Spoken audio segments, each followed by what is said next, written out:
Okay. So let's get started, friends.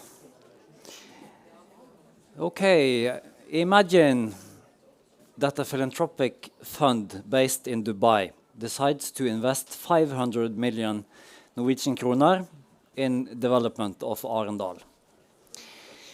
The fund, they want to create new green jobs because they think Norway is too reliant on fossil fuels, so they want to help Norway. And it sounds like a great opportunity, doesn't it? And the fund, they travel to Norway and to Arendal to visit, and they assess local needs, they draft plans, and they decide which projects should be prioritized. And of course, they conclude that Arendal need a big data center. And a data center, it will create jobs, but it will also affect local communities, energy use, and the environment. During the process, the municipality is, of course, consulted, businesses are heard, and civil society organizations are called to what they call stakeholder meetings. But when the final decision is made, nobody from Arendal is around the table. And how many of you in this room would be comfortable with such a scenario if it was based in your hometown? Any? Probably not. This is not a question about bad intentions. This fund, they genuinely want to contribute to positive change, but the question is simply, who gets to decide what the best solution is?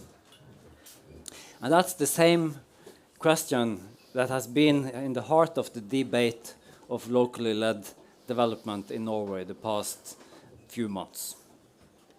Because if we believe that people in Arendal should have a meaningful say in the development of Arendal, why shouldn't the same principle apply to people in Nepal, Malawi, or Uganda? My name is Øystein Garfors. I'm the head of knowledge and learning at Norec. You might not know Norec. We are the Norwegian Agency for Exchange Cooperation. And we will explore some of the key questions in this debate today. It's about moving power and funds closer to the local actors. It's about risk and accountability. And it's also about the role, the future role of Norwegian organizations. And our panel has brought representatives from Norec, from Strømme, from Norad, but also NER. So if my technical assistant can show me NER, who are with us on Zoom, I would be really happy. NER, they are engaged in getting local partners in the global south more into development. And Anita, she's the reason why I have brushed up my English after the summer holiday and will bother all of you with that. So we'll come back to NER in a moment. But from talking with the panel up front, all of you seemed positive towards the meaning of locally led development. And that was interesting. So perhaps the real question is not whether we should move in that direction, but what will it take to give local ownership a genuine meaning? So with no further ado, I would like to invite the panel to give some insights from their perspective. Sille Lukovsky, we are colleagues in Førde, where we have our daily work. You serve as the head of the civil society portfolio. And the past many, many years, you have spent more than 50% of your donor funding and sent it directly to organizations in the global south. So I would like to ask you if you please can give some insight on your experience about this. Sille. Thank you. I'll give you 4 minutes because I used to be a teacher and I like to talk a lot myself, so I will give you only 4 minutes. Please. Okay, Stein, I'll see if I can manage. If not, you'll have to give me a sign. Yeah. So our experience has been positive, and the great thing is that we get to know our partners really well and the context in which they operate. But our experience also has shown us that funding partners directly on its own is not enough to claim that, okay, now we're operating within a framework of locally led development. It really requires us as donors to shift the way we work and work differently than maybe perhaps we're used to. As you have mentioned, we have financed non-Norwegian partners for a while, but there is another element to our model which we place huge emphasis on, and that is supporting reciprocal partnerships. So our model is not based on the idea of one party helping the other. It's based on sharing knowledge and sharing expertise. And one example is a partnership that we support between a Malawian organization called Point of Progress, who partners with Smartere, a Norwegian environmental organization. And Smartere works with climate justice. And through their partnership with Point of Progress, they learn about global climate justice from a country which is hugely affected by climate change. So they gain knowledge which they use to strengthen their work also in Norway. So there's a mutual benefit, right? And in this specific partnership, it's the Malawian partner who has signed the agreement with Norec and who receives the funding directly from us. But then partnerships like this don't just happen coincidentally. As donors, we have a role to play to ensure that everyone has an opportunity to contribute and also gain something. So there's a few things that we do to make that happen. The first thing is that we get to know our partners early on. And the other thing, which we are very deliberate about, is to fund physical meetings for our partners to meet once they start their partnership, so they can discuss their needs and explore the expertise within the partnership and use it to address those needs. So basically, we fund a meeting for our partners to come together and actually design their project, which they then submit to us. So we're not involved at all in that process.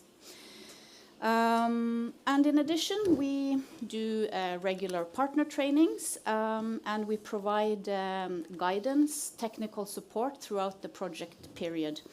And we try to be flexible when we can, when we see that our partners need to adjust their plans, because changes are happening constantly, and there is a need from our partners that we also respond to some of those needs for change. But as much as we also provide support and guidance, we also gain so much knowledge by having such close contact with our partners, and it's a true privilege, and that is really important for us as a competence center for international cooperation. So to conclude, I don't know how many minutes I have left, but I'm about to wrap up. Our experience with funding partners directly has been positive, but we also need to rethink our role as donors, we need to rethink our grant schemes, and we need to focus on supporting reciprocal partnerships. So I think I'll end there. Yeah, it's a good ending, Sille. Thanks for that. I think we are good on time. I will save some questions for you later, Sille. I think I will go over to you, Stine. Stine Horn, Director of Human Development in Norec. So as one of the directors, you are responsible for managing big chunks of funding.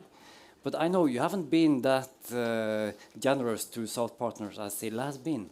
But you have been experimenting a little bit about it. Can you elaborate a little bit on your experience so far? Yes.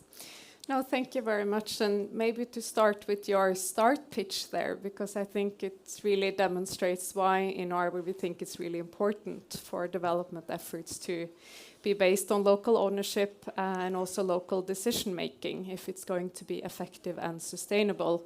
And I think your start pitch is also quite fitting, because I think what we hear still from a lot of local and national partners is that that's often how it happens at country level, for instance, in humanitarian coordination missions. And that's also why in Norec we've been, over the last several years, we've been mapping some of the best practices, because we know that there are also some good practices out there on how we can really push forward on locally led development. And I think one conclusion that we've drawn is really that we can and should be ambitious about locally led development, but we still need to adapt our approaches to the type of regulatory and institutional setup that we have in Norwegian aid. So within those opportunities and constraints, we have been pushing forward with different experiments and models on locally led development, and I'd like to share 2 examples with you today. The first one is from our civil society support that many of you know that we're in the process of reforming. And that's also why we've been looking at how can we really strengthen this in the time coming. So our first recommendation is really to gradually increase the direct support to South-based organizations. And then it's important to stress that when we talk about South-based organizations in this regard, we really talk about those type of South-based organizations that are able to receive direct funding. So examples here are Aphrodite, but also NEAR, which is one of our new partner organizations in policy reform in the humanitarian sphere. And we've seen, because some of these direct partnerships we had for many years, and we see that it is possible, but it's still not possible for us as NORAD with very limited in-country presence to scale up that massively. So we also need to have other approaches to this. And that's also why our main recommendation is still to work with Norwegian and international organizations that function as partner organizations or intermediaries with local partners. But then it's really important that we look at how are these partnerships constructed. Are they equitable? You talked about reciprocal partnerships. And that's something that we really need to and want to look at in the time coming, because we know that a lot of Norwegian organizations, they do have equitable partnerships, but we don't have systematic knowledge on how this is done. And we also think that there's great potential to strengthen the quality of partnerships. And then maybe to give you also one example from our humanitarian work, where we also looked at gathering knowledge, and NEAR has also been an important knowledge provider to us, developing new models, where we are now piloting direct support to locally led donor funds. So in Sudan, Myanmar, and there's one more country, and also Syria, we are now piloting this for 3 years. And what we see is that these type of intermediary locally led funds have really been at the forefront on locally led development. So we're also developing criteria so that we can assess the quality of partnerships within these funds. So these are some of our examples so far. Yeah, great. Thanks a lot. I'm a little bit afraid of something Erik, you mentioned. You think things might go a little bit fast. You said, gave us a picture that we are taking the baby with the bathwater and throwing it out. You have been a little bit skeptical and voicing out in this debate. Erik, He's the General Secretary of Strømmestiftelsen. So I want you to say a little bit about your why you are a little bit skeptical, or you giving some warnings about this process. Well, I don't think I'm skeptical about localization or the ambition to direct more funding directly to local partners and partners in the South. But what my concern is that we shouldn't jeopardize all the work that has been done by Norwegian civil society organization in order to strengthen localization over the last 20, 30 years. And wherever I go, I quote the first president of Tanzania, Julius Nyerere. He said that you cannot develop people. You must allow people to develop themselves. And I think that's sums up what localization is about, and that we need to let local communities, local governments, local organizations decide their own future and find their own way out of poverty. And this has been the model of Strømme Foundation for many, many years. We do all our work through local implementing partners. We only have local employees in our offices in our countries of operation. We don't develop any programs or strategies without consulting our partners and develop it in workshops together with them.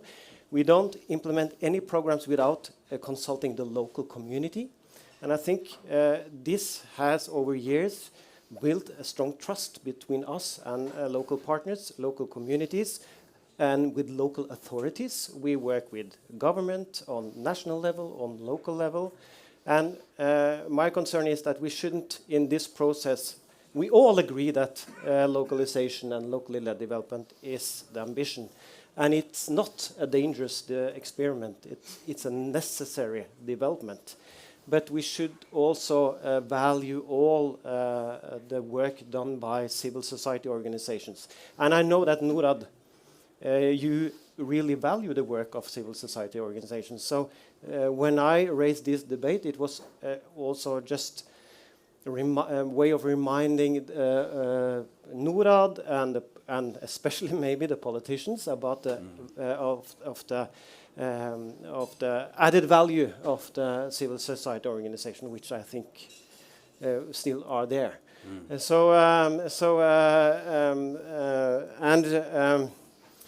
I think we also have to discuss how we, in this process, ensure that it is not only the big, large organizations which will receive funding from donors in Norway and other northern countries, but also how we can develop these small, locally based organizations, new, maybe initiated by Gen Z and other youth groups, for instance. How can we ensure in this process that we also build a trust and strengthen organization like that? And I see my time is up, so I will conclude with this. Okay, thank you, Erik. Thanks for pointing that out. Some people in the debate can think that the organizations are just operating as middlemen, taking some fees for shifting funding over the borders. But I think you made a point that's not the case. All right. Many have also argued in this debate that one perspective has been missing out. And that's, of course, the perspective from the local actors themselves. So that's why I said initially that I have invited Anita Katakutsi. She's the Director of Policy in NER. And you are joining us on Zoom. So then you have a disadvantage. So I will actually give her some more time to make this point. that has been under-communicated.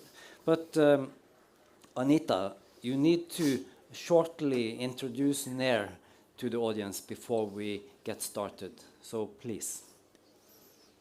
Yes, hi, good morning or good afternoon, actually, to everyone there. My name is Anita Katakuri. I have one of those complicated South Indian last names that isn't pronounced the way it's spelled. Can you hear me okay?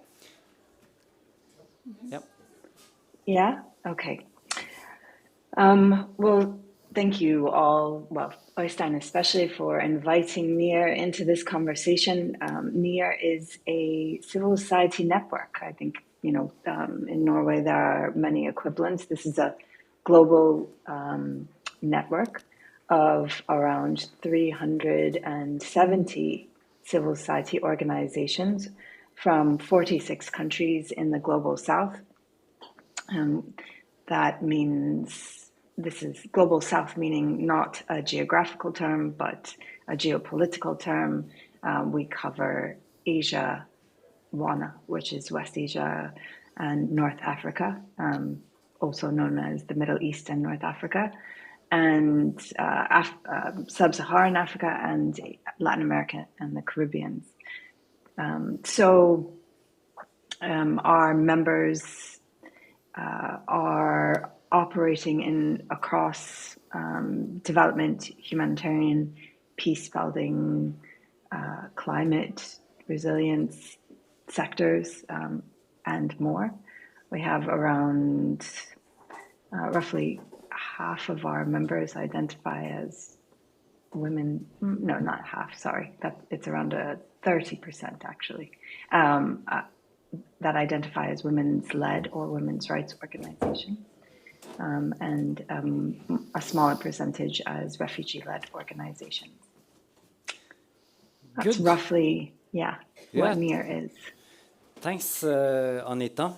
But you represent such a diverse group from different contexts. Is it like some common message from your members on locally led development? Maybe when you elaborate a little bit, can you try to give us the headlines? What do you agree on? Yes, great. Yeah, no, there is diversity, a lot of diversity in Global South civil society. The 370 members that are NER do not agree on everything, but there are some points of agreement. Our collective positioning is built on that collective, on those points. Maybe I'll start off by responding though to Silla and Stina and Eric's points as well, and kind of building on some of those points. I think I really appreciated their openings. Silla, you were talking, I was noting how you said funding partners directly isn't enough to call it locally led development. That really stuck with me. I agree with that fully. Our members agree with that fully. Stina, you were talking also about the quality of partnerships alongside Silla. I think those are points really valuable. And Eric, I like the reference to Njeri's quote. So I'm going to stay in that line because it's the right thread, and I think it asks far more of us collectively, all of us in this room, than it sounds. So everything that the three of you have described, like consulting communities, working with and through local partners, local staff, designing partnerships well, I mean, that's real, and it's certainly a better model than what we had in, I would call, more traditional, a few years ago, and although still operates now. It's all about how an international actor shows up. Njeri wasn't talking about being a good partner. He was talking about who holds the power to decide. Øystein, you flagged that in the beginning. And and that international partners, could do all of it, could consult deeply, staff locally, deliver entirely through a local organization, and still make every decision that matters somewhere else. So that's the question that I'm going to ask us and invite us to bring back from Øystein's opening. Not how well we partner, but who decides. I think I know what sits underneath this question, particularly the title, right? Is LLD a risky experiment for civil society organizations all over the world? It's jobs, it's years of work, it's the good intention and the commitment to a shared agenda. I think there's a worry that locally led development or locally led humanitarian action is a polite way of saying that international actors are not needed. I think that's fair. But, Eric had said we shouldn't lose the value of Norwegian civil society or something like this. I agree. But the value and the role are not the same thing. There is the work shrinking, and there's, on one hand, and there's a singular role shrinking on the other. So in terms of the work, locally led development or humanitarian action, that work isn't shrinking, right? Needs are rising while budgets across the world are falling. What's under pressure within this conversation is the function, being an organization, of an intermediate organization that money and decisions pass through on their way to local actors. And that function should be under pressure. It was not the point. Neri's line is is the gap between being consulted well and deciding for yourself. So, right. So the question, it's like that I want to bring us back to is what is the role of international organizations for? And here, the starting point is what local communities and the systems of response, of development and humanitarian action that build around those communities, what do they actually have and what do they need? And then asking where international actors can genuinely add something. Sometimes there's a clear and longer-term role, connecting, enabling, advocacy, brokering relationships, convening, backing local leadership. Sile's Malawi partnership might be exactly that, If the Malawian organization would choose to keep the Norwegian partner in the room, I think you can only find that out, but by starting from the local organization and the local community, not from the partnership you like to keep. And I think that the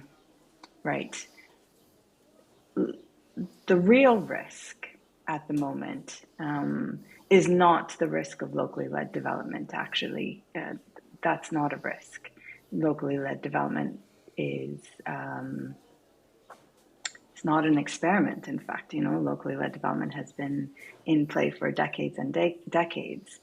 The real risk is changing on paper and nothing changing underneath. When budgets tighten, I think the easy move is to do less of the same, close an office, take out a layer, consult a bit more, and call it reform. But you can't consult deeply, staff locally, deliver more through partners, and then hold on to every scrap of decision-making before. That's not localization, that's downsizing with better language.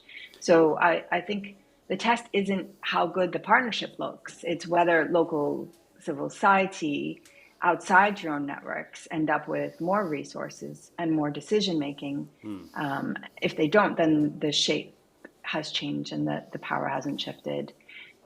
Maybe I'll close. No, I wanted to talk a little bit more about risk, but I'm afraid I'm running out of time. So yeah, I think we'll. I think you pointed out the risk in a good way. We'll come back to you again in a few minutes, Anita. Sure.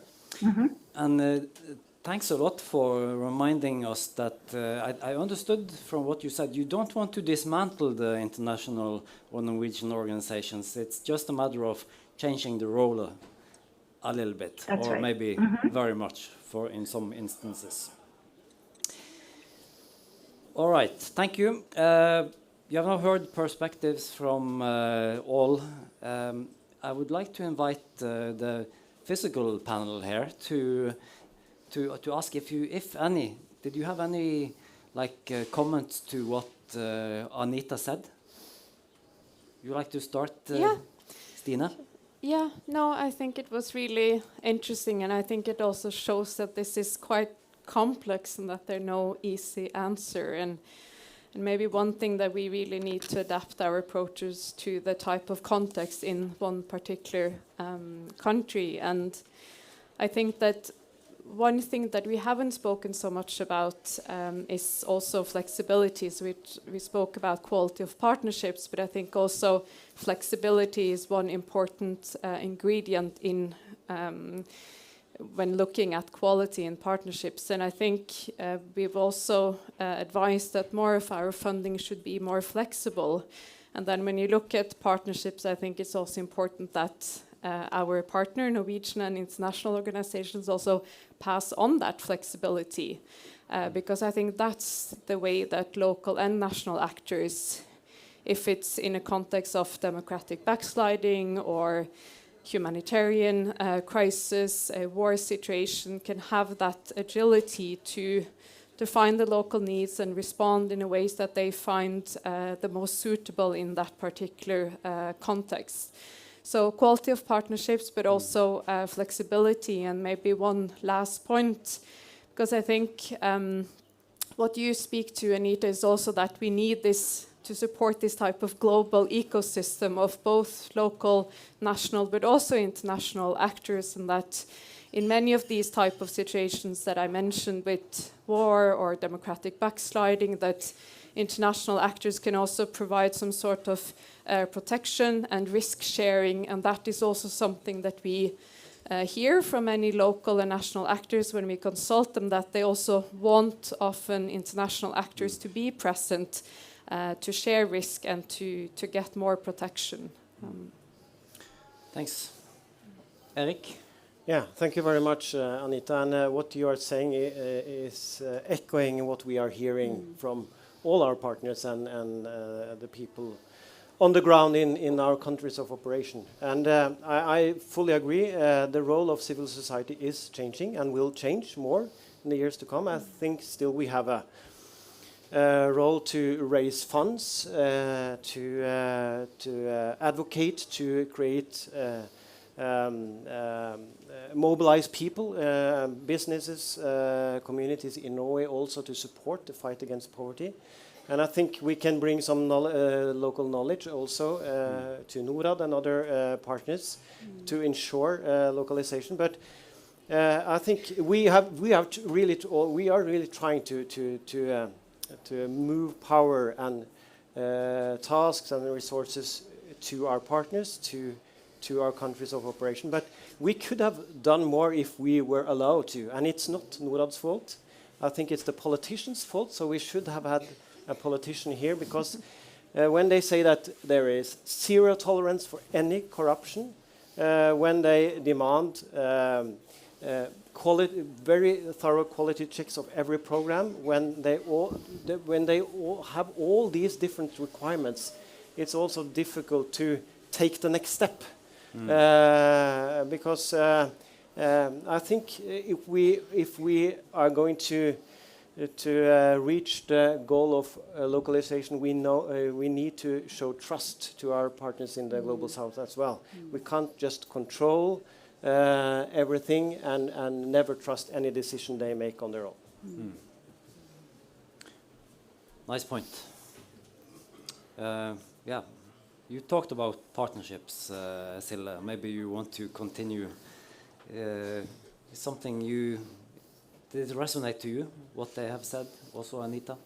Absolutely, and I think one of Anita's points is that of, the roles that we all play within this field of work, right? We all have different roles to play, and given the context being so widespread and having the political situation being in constant movement means that the situation today is not necessarily the situation tomorrow, right? So I think we need to be ready to take on a more active role in terms of adjusting and being flexible, as Stine has mentioned, so that we can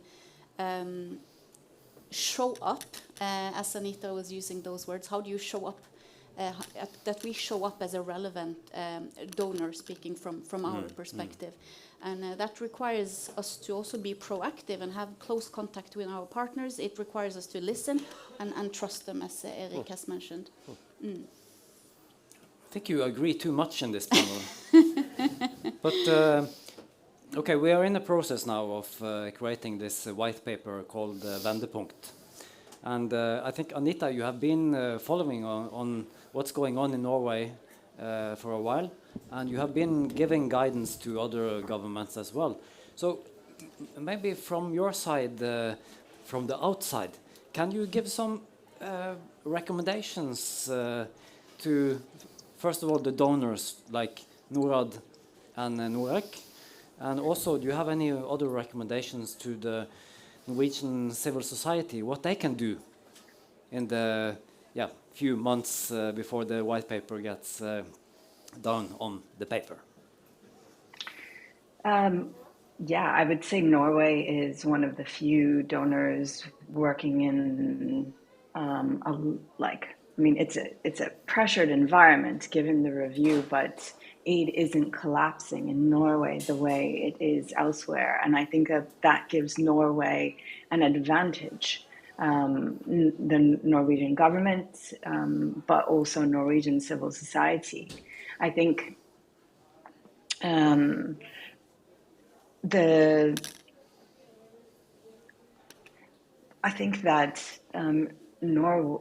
Norway can plan a transition better than, say, the US government is a great example, right? There was absolutely zero transition in the changes and dynamics with the US government.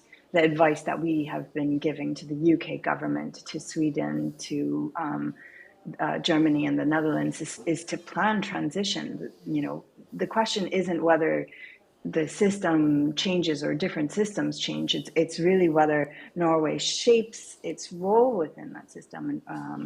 And I think, really thinking carefully about its role and shaping it over time. I think I would, some of the things that we talk about is, and I say this with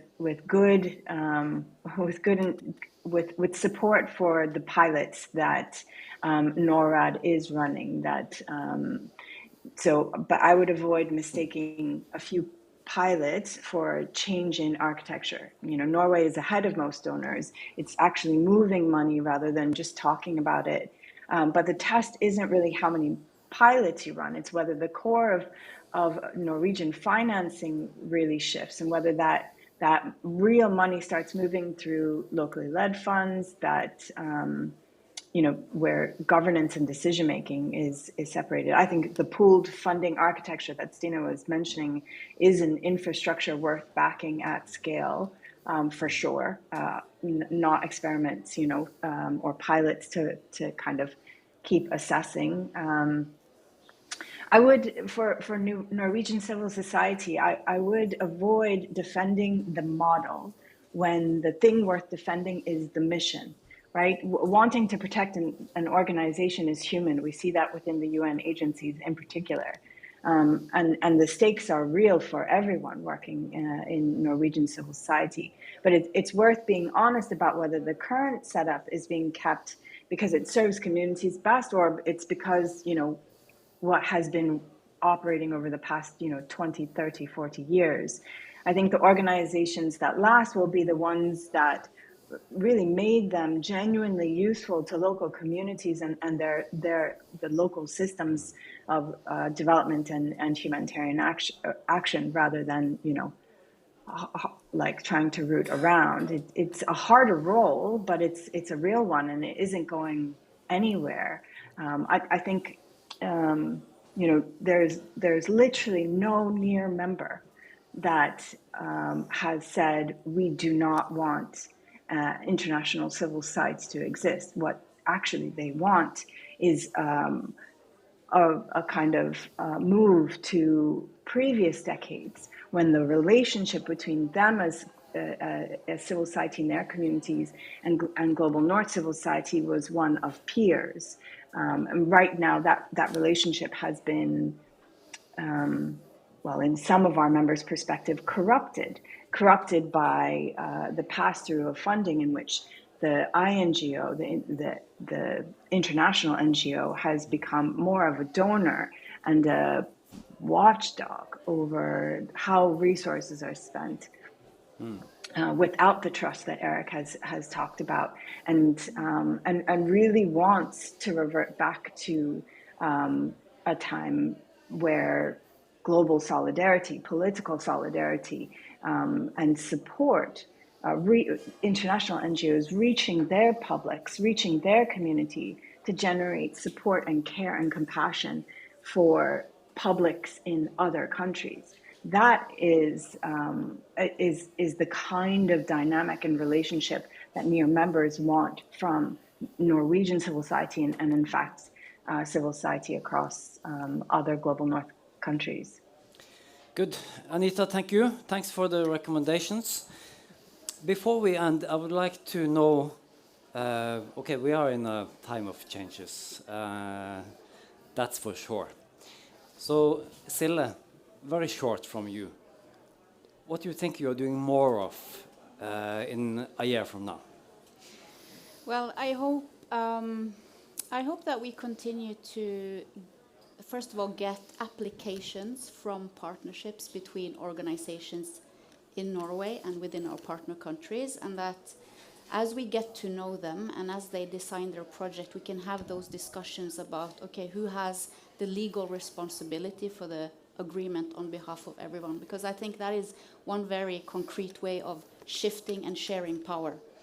And once you have that kind of constellation, you can also adjust it after you have some experience working together, and you can, shift. But I think that's one very concrete way of ensuring that we still have that collaboration across countries, and we continue supporting global alliances, and that we together bring all the expertise to the table so that we can address the global challenges that we have, but that we can continue fronting that sort of constellation where that power and that responsibility doesn't necessarily just stay in the hands of one specific country and one specific partner. Good. 30 seconds, Eric. 1 year from now, Yeah. I hope that we are mobilizing more people in Norway in solidarity with the global south, like Anita is talking about, and that we are doing less control, and that we are being able to move even more power to our local partners and the local communities. Yeah. Good. Last word to you, Stina. Yeah, no, I hope that we will have increased our direct support to South-based organizations. I hope that we have more flexible funding, better risk sharing. I hope that we will also continue to use our leverage as a donor to have a dialogue with international organizations like the UN, the World Bank, etc., on how they share decision-making power with local and national actors. and also that our missions abroad, and I know they already do this, but that they will continue to also push coordination mechanisms in development and humanitarian context to have local and national actors take more part of decision making. Good. Then, thank you all for good insights into this discussion. I hope some of you know politicians you can talk with in the months to come, and to bring some of the message you have heard. So a big hand to the panel, and thanks for coming.